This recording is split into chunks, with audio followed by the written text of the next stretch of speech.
श्रीयकान्ताय कल्याणनिधये निधयेतिनाम् श्रीवेङ्कटनिवासाय श्रीनिवासाय मङ्गलम्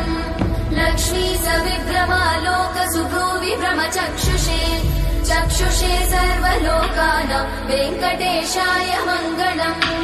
श्रीवेङ्कटाद्रिशृङ्गाग्रमङ्गलाभरणाग्रये